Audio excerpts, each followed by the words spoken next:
Doctor, muy buenos días. Muchísimas gracias por su tiempo, por darnos esta oportunidad de hacer posible la conferencia en vivo y en directo y esta transmisión que queremos compartir con todos los profesionales del área de salud, especialmente especialistas en cardiología, que están muy atentos a todas las indicaciones que usted nos va a dar acerca de la utilidad clínica de los estudios genéticos en enfermedades cardiovasculares. Vale, buenos días. Gracias a ustedes por la invitación. Es un placer para mí poder compartir la experiencia y bueno, espero que sea de utilidad.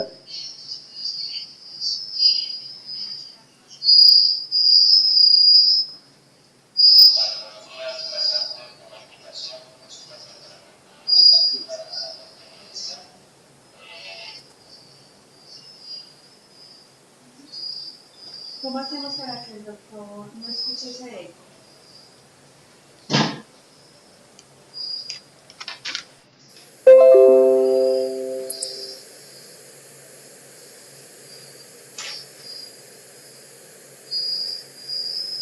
Doctor, usted está viendo la transmisión en directo en YouTube.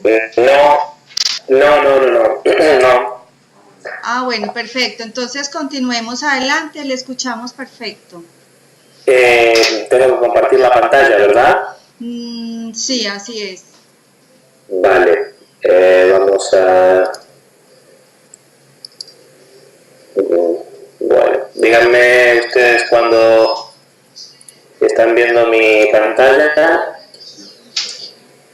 Perfecto, se ve muy bien la pantalla, doctor, se escucha muy bien también. Vale, ¿podemos empezar entonces? Podemos empezar, sí, doctor, muchas gracias. Muy bien. Bueno, en primer lugar, buenos días a todos. Un placer para mí estar compartiendo con ustedes esta jornada de científica sobre la utilidad de los estudios genéticos en cardiopatías familiares. Yo soy Martín Ortiz Genga, soy cardiólogo, soy el responsable científico de Helsing Code Latinoamérica. Helsing Code es una empresa española con sede en La Coruña, que se dedica sobre todo a la gestión de la información sobre enfermedades cardíacas hereditarias o cardiopatías familiares, y que ha realizado una alianza estratégica con Unigem para comercializar estudios genéticos en Colombia. Helsing Code tiene mucha experiencia en lo que es la gestión de la información relacionada con estas enfermedades. Nosotros surgimos de una empresa, de una consulta de cardiopatías familiares que lleva más de 20 años en La Coruña y que tiene más de 2.000 familias en seguimiento con estas enfermedades. Entonces hemos recopilado mucha experiencia en estos años y queremos compartirla con ustedes. Para empezar, a mí me gustaría comentar un poco lo que son las cardiopatías familiares, lo que nosotros hemos llamado cardiopatías familiares. En este grupo hemos incluido distintos grupos de patologías, como son las miocardiopatías, con sus tipos que ustedes ya conocen: la hipertrófica, la dilatada, la restrictiva, la miocardiopatía no compactada y la miocardiopatía ritmogénica. Las canalopatías, que son aquellas enfermedades de las corrientes iónicas del músculo cardíaco que en general no tienen cardiopatía estructural, como los síndromes de QT largo y corto, el síndrome de Brugada y la taquicardia ventricular polimórfica catecolaminérgica, y los síndromes con afectación vascular, sobre todo afectación aórtica en forma de aneurismas, y dentro de este grupo como principal representante el síndrome de Marfan. ¿Por qué hemos decidido agrupar tres grupos de patologías del corazón dentro del término de las cardiopatías familiares? Porque creemos que tienen características en común que hacen que el cardiólogo que se enfrenta a ellas tenga que tener en cuenta algunos aspectos que son un poco particulares. El primero es que estas enfermedades explican más del 80% de las muertes súbitas que ocurren en gente joven, por lo general menor a 35 años de edad. El segundo es que son enfermedades muy heterogéneas desde el punto de vista clínico, lo que hace que sea difícil un diagnóstico en fases precoces de la enfermedad cuando todavía la expresión del fenotipo no es muy marcada. Y esta heterogeneidad también condiciona dificultades en el pronóstico, en saber en qué momento uno tiene que tomar una medida preventiva porque el riesgo de muerte súbita es elevado. Y por último, y quizá lo más importante para agruparlas de esta forma, es que estas enfermedades tienen una base genética que lleva asociado la importancia de hacer un estudio familiar cuando uno diagnostica a un paciente con estas patologías y se podrían beneficiar de realizar un estudio genético. Entonces, el principal concepto sobre una cardiopatía familiar es que cuando uno trata una de estas patologías, no está tratando un paciente particular, sino una familia en general, como ya lo dijo el doctor McKenna, que es un líder de opinión en este campo. Entonces, el estudio de una cardiopatía familiar siempre comienza por el probando o el caso índice, que en general es el que llega a nuestra consulta con el problema, porque le han diagnosticado alguna de estas enfermedades. Pero nunca debe limitarse a este individuo, sino que siempre hay que recomendar estudiar a los familiares de primer y segundo grado, para así lograr un circuito de retroalimentación que me dé un panorama de la enfermedad que está afectando a mi familia en general. Ahora, ¿por qué hacer un diagnóstico genético en cardiopatías familiares? Bueno, la primera razón es porque las principales guías de recomendación sobre el estudio, diagnóstico y tratamiento de estas enfermedades a nivel mundial recomiendan incluir el estudio genético como parte del arsenal diagnóstico de estas enfermedades. Por ejemplo, en miocardiopatía hipertrófica, las guías del año 2014 de la Sociedad Europea de Cardiología ya recomienda con un nivel clase 1 que el estudio genético debe aplicarse no solo a los casos índice con la enfermedad claramente diagnosticada, sino a los familiares de primer grado para hacer un screening en cascada. En otro ejemplo, en el de la miocardiopatía arritmogénica o displasia arritmogénica del ventrículo derecho, ya se sabe desde el año 2010 que la identificación de una mutación patogénica es considerada un criterio mayor para el diagnóstico de la enfermedad. Pero además de porque las guías lo dicen, ¿qué otras razones tenemos desde el punto de vista práctico para utilizar el estudio genético como una prueba diagnóstica en estas enfermedades? Primero, para identificar la causa específica de la enfermedad. Ustedes saben que dentro, por ejemplo, de miocardiopatía hipertrófica, hay miles de mutaciones en genes sarcoméricos que pueden explicar la enfermedad, pero también hay enfermedades no sarcoméricas que nosotros llamamos fenocopias, que pueden manifestarse con un fenotipo muy parecido y muchas veces confundirse con una miocardiopatía hipertrófica tradicional. Y estamos hablando, por ejemplo, de enfermedad de Fabry, de la amiloidosis, del síndrome de Noonan. Segundo, hacer un diagnóstico diferencial. Esto muchas veces es importante en los deportistas de alto rendimiento, hacer un diagnóstico diferencial entre una adaptación normal de su corazón al deporte de alta competencia, diferenciándolo de las etapas iniciales, sobre todo de la miocardiopatía arritmogénica y la miocardiopatía hipertrófica, que son las que más suelen dar lugar a dudas. Segundo, establecer un diagnóstico en los familiares. Es importante, una vez que uno identifica la causa genética de la enfermedad, en el caso índice, el screening de los familiares permite dar de alta a aquellos familiares que no han heredado la predisposición genética y concentrar los esfuerzos en las revisiones clínicas anuales en aquellos familiares que existan genéticamente predispuestos.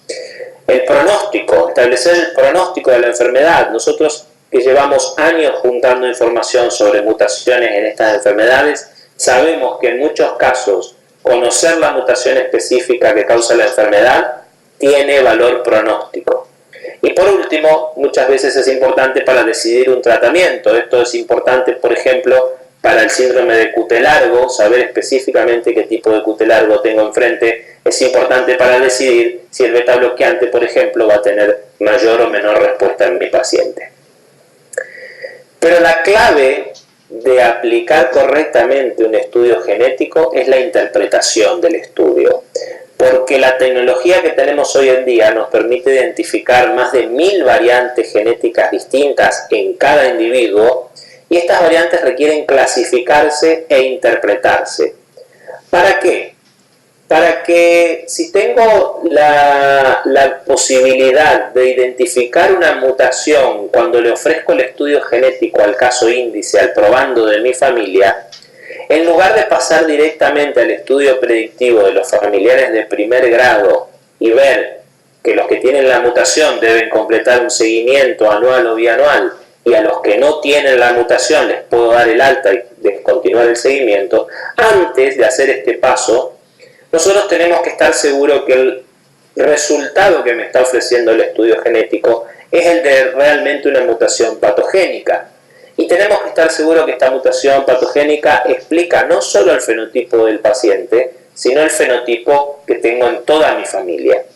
Entonces sí, uno podrá con total seguridad hacer o continuar este algoritmo.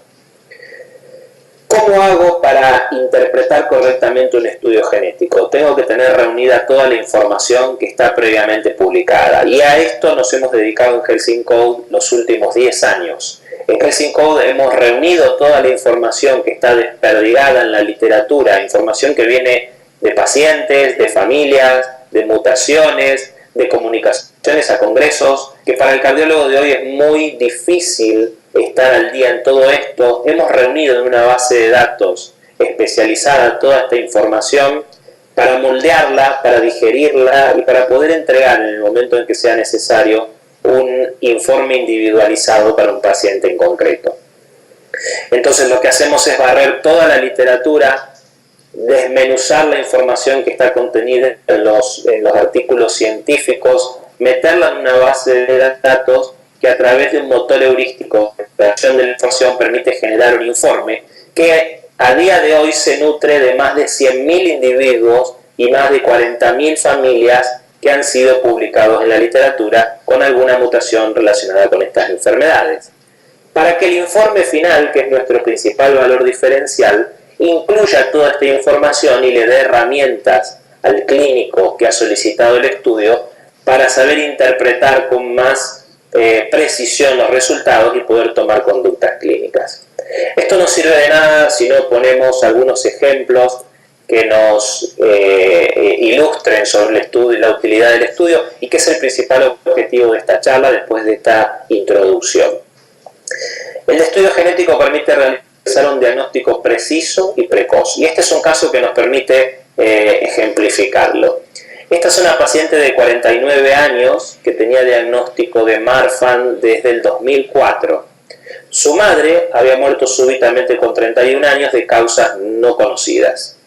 Esta paciente de aquí llevaba desde el año 2002 múltiples internaciones y procedimientos por complicaciones vasculares. En el año 2002 comenzó con una disección aguda tipo B del aneurisma tóraco-abdominal. Después presentó un aneurisma de la subclavia. En el año 2004, cuando se hace el diagnóstico, se biopsia la arteria vertebral y se dice por anatomía patológica que esta paciente tenía el diagnóstico de un síndrome de Marfan. Sin embargo, siguen las complicaciones: aneurisma de la otra subclavia, de la ilíaca común, la aorta descendente también se complica, aneurisma de la ilíaca derecha con disección. Realmente esta mujer tenía su árbol vascular muy complicado, y esta es una tomografía de reconstrucción 3D que muestra todos los dispositivos y medidas paliativas que tuvo que sufrir esta mujer en el transcurso de los últimos años. Lo peor de todo es que nadie le dijo a esta mujer que su enfermedad podía ser una enfermedad genética hereditaria. Y su hijo mayor, de 19 años, que venía quejándose de unos dolores torácicos inespecíficos, se muere súbitamente en el sofá de su casa. El estudio de la anatomía patológica de la autopsia de este chico, dijo que había muerto por un derrame pericárdico masivo. Sin embargo, cuando esto es analizado por patólogos especializados en patología cardiovascular, se determina que el derrame pericárdico había sido producido por una rotura de un aneurisma de Valsalva. Este caso se publicó en una revista de medicina forense. Se mostraron las imágenes del aneurisma del seno de Valsalva con la rotura a este nivel, incluso con imágenes de histología que demostraban la degeneración quística de la media, típico de estas enfermedades del tejido conectivo que afectan los grandes vasos. ¿Es realmente el diagnóstico de esta mujer un síndrome de Marfan? Bueno, afortunadamente tuvimos la posibilidad de hacer un estudio genético a esta mujer. Estudiamos más de 30 genes relacionados con aneurismas de aorta y el estudio genético identificó una mutación claramente patogénica con 8 referencias disponibles en la literatura en el gen TGFBR1. Cuando fuimos a ver qué tenían los portadores previamente descritos de esta mutación, nos encontramos que el diagnóstico principal de estos pacientes era el síndrome de Loeys-Dietz, que es un síndrome que se puede solapar clínicamente con el síndrome de Marfan, pero tiene la característica de que tiene una afectación vascular mucho más extensa que el Marfan, no se limita solamente a la aorta y que los vasos pueden disecarse o romperse con diámetros significativamente menores que en el síndrome de Marfan. Entonces lo que hicimos a través del estudio genético positivo de esta mujer fue corregir un diagnóstico clínico. Esta mujer está afectada por un síndrome de Loeys-Dietz. Su hijo menor, lamentablemente, que tampoco había sido revisado hasta el momento, es portador de la mutación. Y su hermana mayor, Sana, no es portadora de la mutación.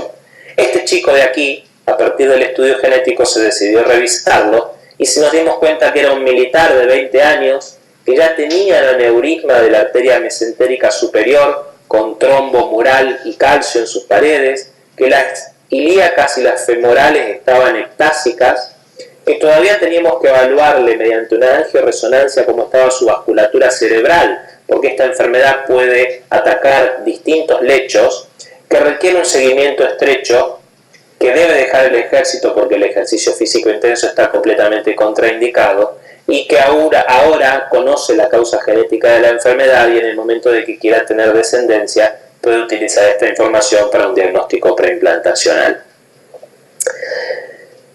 ¿Cómo el estudio genético permite realizar un diagnóstico diferencial? Que es otra de las utilidades que comentamos hace un momento. Este es un caso de hace muy poquitos días, es un caso remitido desde España. Esta es la solicitud tal cual nos llega a nosotros, la solicitud de estudio de un varón de 55 años. Su padre había fallecido de muerte súbita a los 47 y él tenía un diagnóstico de una miocardiopatía hipertrófica de acuerdo a los resultados de una resonancia cardíaca que nos mandaban también. Este es el informe de la resonancia magnética cardíaca. No quiero que lean todo, simplemente que se centren en que el grosor del miocardio a nivel anteroseptal y anterior basal, el máximo era de 16 milímetros, es decir, para una miocardiopatía hipertrófica, esta es una hipertrofia ligera que cumple criterios, digamos, que apenas alcanza a cumplir criterios de una miocardiopatía hipertrófica. Y el otro hallazgo era que había una discreta captación intramiocárdica en las imágenes de realce tardío en el segmento de mayor engrosamiento. Entonces, quedan las dudas si este paciente realmente es una miocardiopatía hipertrófica, como pone aquí el motivo de consulta con un interrogante. El estudio genético identificó una mutación muy conocida de miocardiopatía hipertrófica en el gen Myosin Binding Protein C, que tiene 51 referencias en la literatura y que está considerado como claramente asociado a la enfermedad. Y nosotros sabemos que esta mutación produce una miocardiopatía hipertrófica que dentro de todo es benigna, con escasos síntomas y un pronóstico que es favorable. Si bien se han descrito algunas muertes súbitas asociadas a esta mutación, y estas son todas las que están recogidas en la literatura, y este paciente también le había fallecido su padre, la curva de sobrevida de los portadores reportados en la literatura con esta mutación es benigna, con más de un 80% de pacientes sin eventos cardiovasculares a los 60 años, lo cual es bueno para una miocardiopatía hipertrófica. Entonces, en este paciente pudimos hacer un diagnóstico diferencial, pudimos ponerle el apellido a la enfermedad, estar seguro que lo que estábamos viendo, ese grosor, ese engrosamiento ligero del miocardio, era una miocardiopatía hipertrófica, y saber que lo que podemos esperar es una evolución relativamente benigna de su enfermedad. Otro aspecto que nos permite el estudio genético es explicar el fenotipo del paciente. Y este es otro caso que trata de ejemplificarlo. Otro paciente remitido desde España. En este caso ya la severidad de la enfermedad era mayor. Este paciente estaba diagnosticado de una miocardiopatía dilatada versus no compactada y estaba en valoración pretrasplante. Falta poner aquí que era un varón de 35 años. Se le pidió un panel de miocardiopatía dilatada de 96 genes y el estudio identificó una mutación, fíjense, un cambio de una prolina por una leucina en la posición 402 del gen que codifica la beta-miosina. Esta es la principal proteína del sarcómero cardíaco, la beta-miosina. Y recuerden esta posición, 402, un cambio de aminoácido en la posición 402. Sin embargo, esta mutación no ha sido descrita en la literatura hasta el momento. No tenemos información sobre otros portadores de esta mutación. Y a pesar de esto, nuestra interpretación fue que esta mutación es claramente patogénica y que puede explicar este fenotipo de este paciente. ¿Por qué?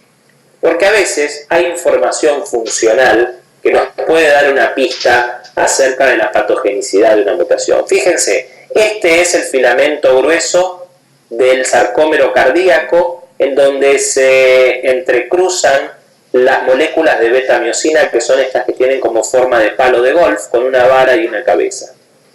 Cuando vamos a la imagen ampliada de esta molécula de beta-miosina, vemos que en la cabeza en particular hay un lazo que se llama lazo de la miopatía, este HCM loop, donde está localizada la mutación que identificamos en nuestro paciente. Cuando vamos a ver en la literatura qué otras mutaciones hay localizadas en este lazo particular de la proteína, nos encontramos que desde la posición 401 hasta la posición 412 que forman este lazo, recuerden que nuestra mutación es la posición 402, hay más de una docena de mutaciones que se han relacionado no solo con miocardiopatía hipertrófica, sino también con miocardiopatía dilatada, con miocardiopatía no compactada. Algunas de estas mutaciones tienen más de 200 referencias en la literatura y fíjense la alta tasa de eventos cardiovasculares mayores asociados a esta enfermedad, mejor dicho, a este grupo de mutaciones. ¿Qué pasa si yo construyo una curva de sobrevida de los portadores de mutaciones en esta región? Es lo que tengo aquí en azul. Fíjense, esta es la curva de sobrevida de los portadores de mutación en esta región, en este loop de la cabeza de la beta-miosina. Fíjense, a los 60 años, el 50% ya tuvo un evento cardiovascular mayor. Y si lo comparo con todas las mutaciones descritas hasta el momento en toda la beta-miosina, fíjense que la sobrevida es significativamente peor de este grupo de mutaciones que afectan este lazo particular. Es decir, en este caso el estudio genético identificó una mutación que no ha sido previamente descrita, pero yo fui capaz de saber que esa mutación era la causa de la enfermedad en este paciente por la información que me dan otras mutaciones que tienen el mismo mecanismo funcional. Aparte de explicar el fenotipo de un paciente, tengo que ser capaz de explicar el fenotipo de la familia, lo que hablamos en una de las primeras diapositivas. Y esto lo quiero mostrar con otro caso real. Fíjense, esta es una familia procedente del País Vasco. Son 3 hermanos. Nosotros ya teníamos identificada la mutación en esta familia. Nos habían mandado muestras de los 2 hermanos afectados.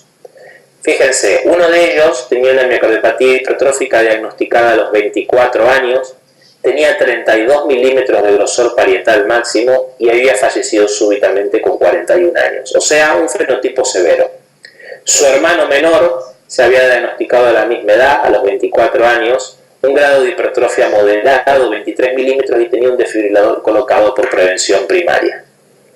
Identificamos una mutación en Myosin Binding Protein C en esta familia, la mutación ARG1271 asterisco. Este asterisco significa que esta mutación produce un truncamiento anticipado de la proteína. Produce una proteína más corta que la normal. Y ahora nos mandaban a su hermana mayor de 52 años para ver si era portadora o no de esta mutación que tenían sus dos hermanos. Y esta mujer de 52 años estaba sana en la última revisión, que fue en el mismo año 2016. Entonces lo que uno esperaría es que esta mujer no sea portadora de la mutación, porque sus hermanos varones habían tenido un fenotipo muy severo y precoz y ella estaba sana con 52 años. Para nuestra sorpresa, esta mujer fue positiva. También era portadora de la mutación en la familia. ¿Esto invalida la causalidad de esta mutación en la familia? Bueno, habrá que ver qué dice la información. ¿Y qué información puedo tener de esta mutación? Cero. En la literatura no hay referencias, no hay artículos, no hay otros pacientes publicados con esta mutación. Sin embargo, yo puedo hacer el mismo análisis, puedo ir a buscar otras mutaciones que produzcan un truncamiento en Myosin Binding y ver qué les ha pasado a los portadores de estas mutaciones. Cuando yo hago un análisis, hay más de 120 variantes que producen truncamientos en Myosin Binding descritos en la literatura. Entre todas, suman más de 400 portadores. Y si yo construyo una curva de sobrevida de estos portadores con mutaciones que producen truncamientos en Myosin Binding, veo que es una curva de sobrevida moderada, ¿no? El 50% está vivo o no ha tenido eventos cardiovasculares a los 70 años. Pero si yo divido esta curva de sobrevida de acuerdo al sexo, veo que a las mujeres en azul les va significativamente mejor que a los hombres en naranja. ¿Qué quiere decir? Que esta diferencia en la expresión y en la severidad del fenotipo entre sexos explica perfectamente la diferencia de expresión que yo tengo en mi familia, con dos hermanos varones con fenotipo severo y temprano y una mujer de más de 50 años portadora de la misma mutación y sana. Esta es la información que está publicada en la literatura, que está ahí, que nosotros recogemos y que utilizamos a la hora de hacer un informe de un estudio genético para darle al clínico todas las herramientas. Por último, ejemplificar cómo el estudio genético nos puede ayudar a identificar familiares en riesgo. Esta es una familia con una historia terrible de Madrid. Su hijo mayor se muere con 20 años súbitamente y la autopsia es normal. No se hace absolutamente nada. A los pocos años, su hermano, de 24 años, también se muere súbitamente y la autopsia tampoco identifica la causa de la muerte, es una autopsia normal. Y nosotros accedemos a esta familia porque esta chica estaba siendo revisada en Madrid, le habían hecho todas las pruebas, eran normales, le habían dicho que se quede tranquila, pero la chica estaba aterrada porque sus dos hermanos mayores se habían muerto súbitamente con un corazón estructuralmente normal. Afortunadamente recuperamos una muestra de sangre del Instituto Nacional de Toxicología de este paciente, hicimos un panel que incluye todos los genes relacionados con muerte súbita sin cardiopatía estructural e identificamos una mutación en el receptor de la rianodina cardíaca. Esta mutación, más de 20 referencias en la literatura, claramente patogénica, claramente asociada a un fenotipo que es la taquicardia ventricular polimórfica catecolaminérgica. Hay 8 familias descritas con esta misma mutación en la literatura, 17 portadores, todos se mueren súbitamente sin cardiopatía estructural. Las muertes súbitas suelen ser a etapas tempranas de la vida y están relacionadas especialmente con descarga adrenérgica, ya sea por estrés físico o mental. Cuando ampliamos el estudio genético vimos que esta chica no era portadora de la mutación que estaba en la familia y en este caso el estudio genético pudo traerle gran alivio a esta paciente y pudimos darle el alta, cuando si no tendría que haber seguido revisiones anuales o bianuales con electrocardiograma, ecocardiograma y prueba de esfuerzo. Como conclusiones y para ir terminando, nosotros creemos que el estudio genético es una prueba diagnóstica más en el estudio de las cardiopatías familiares, permite confirmar el diagnóstico y clasificar la enfermedad, identificar precozmente familiares tanto afectados como sanos, y esto tiene un impacto en la familia, permite hacer modificaciones del estilo de vida, y en muchos casos, cuando tengo suficientes datos, permite aportar información pronóstica. Tener en cuenta que las generalizaciones por genes o por grupo de genes ayudan a afinar un poco el pronóstico, pero cada mutación debe tratarse en forma individualmente, y que los datos clínicos que están publicados sobre la mutación que yo identifiqué en mi paciente o sobre otras mutaciones que pueden tener un efecto funcional similar es la información más valiosa para la interpretación. Y finalmente, en el momento en que alguna de estas familias quiera librar de su descendencia de la enfermedad, la única forma es conocer la causa genética de la enfermedad.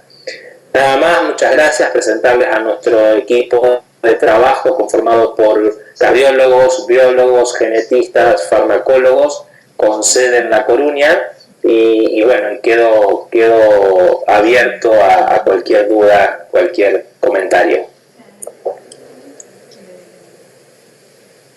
Doctor, muy bien, ya estamos listos. Vamos a esperar entonces qué preguntas nos hacen. Si de pronto a través del chat recibimos preguntas, se las podemos transmitir.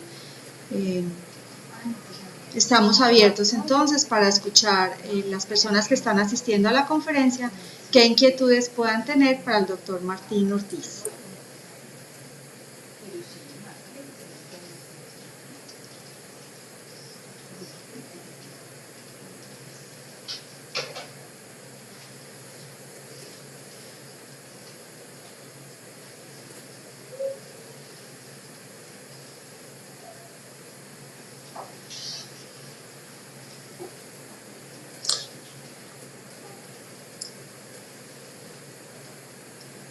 Doctor, no me han transmitido todavía preguntas a través del chat. De todas maneras... Vale, perfecto, sin problemas. Ha quedado muy claro. Pues fue muy clara la ilustración que usted nos hizo, doctor. Muchísimas gracias.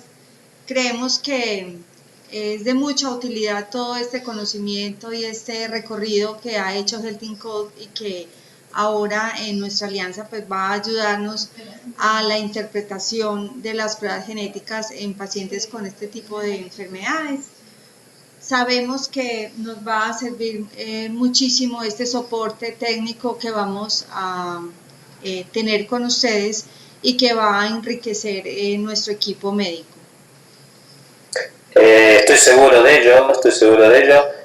Yo creo que en América Latina vamos un poco por detrás con la aplicación de los estudios genéticos, pero esto es algo que se viene, que el médico tiene que estar al día y saber que cuando se enfrenta a una enfermedad de estas, el estudio genético puede aportar la información, y que las guías de recomendación clínicas dicen que es una buena práctica ofrecerle al paciente este tipo de estudios. En España, en Europa y en Estados Unidos ya prácticamente esto se hace por protocolo. Cualquier paciente que tenga un diagnóstico de una enfermedad de estas se le pide el estudio genético, y yo creo que aquí va a llegar el momento donde el médico tenga en la cabeza que esto le puede ser de utilidad. Por supuesto que para nosotros hacer una alianza con un laboratorio de la trayectoria vuestra en Colombia es también muy importante, y donde nosotros podemos ofrecer nuestro principal valor añadido, que es la gestión de la información y la interpretación de los resultados, y que yo creo que es lo que va a marcar la diferencia en los estudios genéticos en el futuro. Bien, doctor, muchísimas gracias. Pues no vemos preguntas por acá. Sabemos que esta no es la última vez, que continuaremos ofreciendo estas conferencias y buenísimo recurso que usted nos ofrece para ilustrar a los especialistas en la utilidad del diagnóstico genético de enfermedades cardiovasculares.